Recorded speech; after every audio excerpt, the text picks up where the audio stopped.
I wish this rain would just...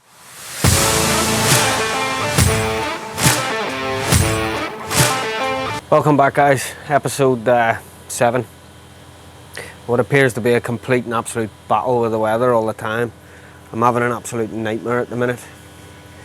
But the guys have got a bit done before the storm hit again today. It just seems a couple of hours work, rain, a couple of hours work, rain. It's just an absolute nightmare at the minute. I'm just wondering, is everyone else in the country feeling the weather? I'll be honest with you, it's beginning to get me down a bit now. I'd like to get cracked on and get it done, but I'll spin you around here and show you what the guys have done so far. So obviously, as you know, pond's fiberglassed, still a little bit of water in it, but they have made decent tracks on my filter house. Obviously you can see where the door is going to be, but I mean, just look at this. Just absolute nightmare, absolute mess. I mean, it's the middle of July, nearly August. So this is one of my 2-inch returns going back to the pond. We've got the 4-inch coming in here from my skimmer. Obviously bottom drains and air lines. 2-inch over here. The guys laid the block flat along this back wall here for the first 4 courses because it is a bit of a retaining wall for the land here. It isn't much like, because I think the neighbour's garden isn't too far above the bottom of the fence, but just to be on the safe side, the boys have laid a bit of a retaining wall. So just to try and give you a rough idea of what we're going to have, my drum is going to be here, fed off the 2 bottom drains. Then I'm going to have 1 pump going straight through the return back into the pond. And then there's going to be a gravity feed into my large bio chamber, which is going to sit along this wall here. And coming out of the bio chamber, what I'm going to have is a T-piece onto a pump that's going to pump up over the shower back into the bio chamber. So that'll be recycling, you know, constantly going over. Kind of got that idea from Frank, the Koi Channel's custom shower that he built, where he kept recycling it over. So I think that'll give the water a bit of a deeper cleanse. Plus I'm going to have it, I currently have it 2 tiers, 2 twos above me pond now. I'm going to have all 4 tiers up against the wall. Yeah, I'm going to have all four tiers up here, because the water will be falling. The way my head works, the way I see it, it gets cleaned at every stage.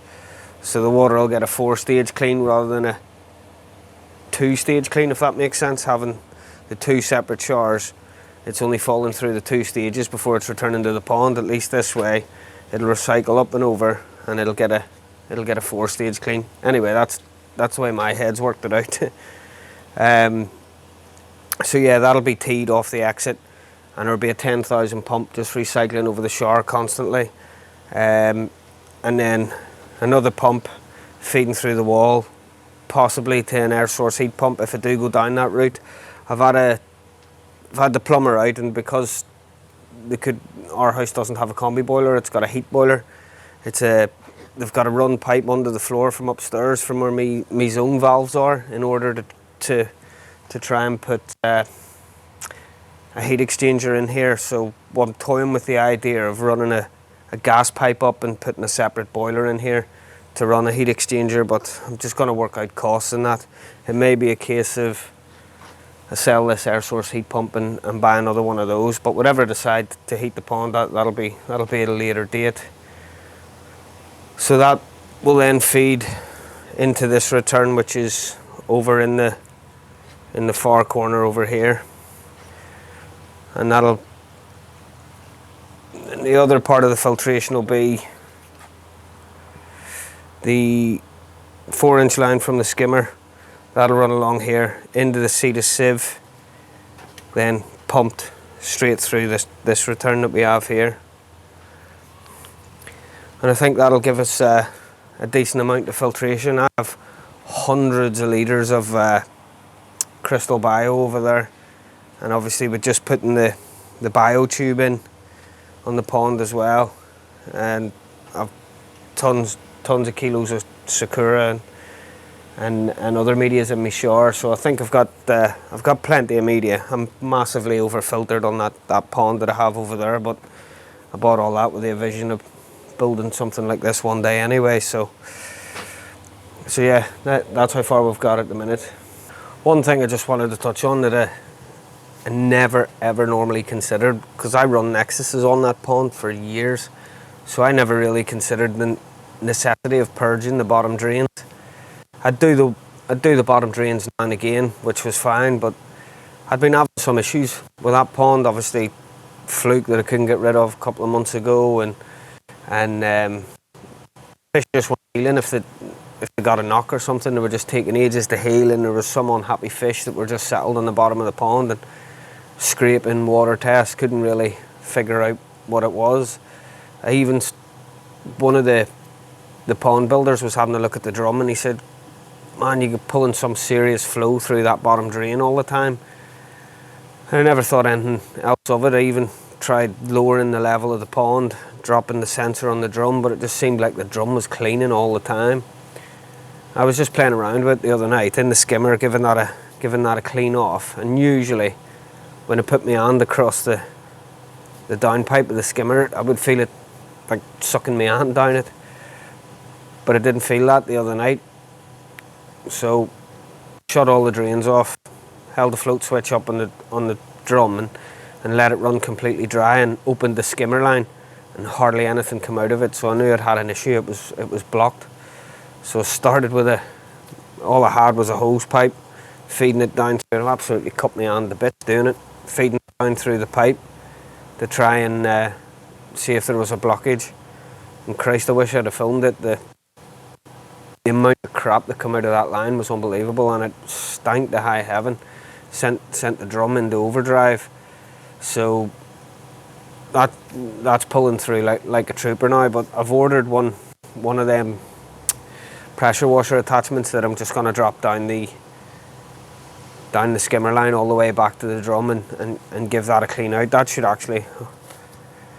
I've had a text message from Dan, the Amazon man. He should be here tonight to drop that off. So if it's still light and the weather hasn't come on for an absolute another session of rain, I'll get on and do that and try and film a bit of it and see if I can flush any more crap out of it. So yeah, definitely that'll be something that I'm gonna probably do every other day on that pond anyway, until we get this one sorted. So yeah, massive mistake of mine. I'm hoping that clears up and makes the fish a bit happier. To be honest, I did it probably 2 nights ago, and the same load's happier, and I'm getting a right good draw from the top of the skimmer now over there, so it's clearing all the foam and stuff off the surface. So hopefully disaster avoided there. So my kit's just arrived from Amazon. I'm gonna get it in the skimmer and try and blast the hose out. I'll try and film it, see if I can get any more crap out of it. That's the little kit that I bought. Although, just consider, if you do buy one, make sure you buy one with the right end on it, and then you won't have to attack it with an angle grinder like I did. So let's see how it performs. It does have a couple of options for tips on it.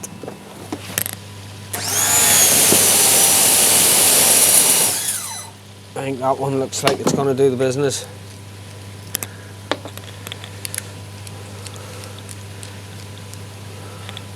The other option is that one. It seems to have some sort of spiral on it. I think I'll go with the other one. It seems a bit powerful, more powerful. Let's go give the skimmer a colonic.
There we have it then, folks. I'm not quite sure what that will have picked up on the camera, but there was a hell of a lot of crap in there, so yeah, definitely worth doing.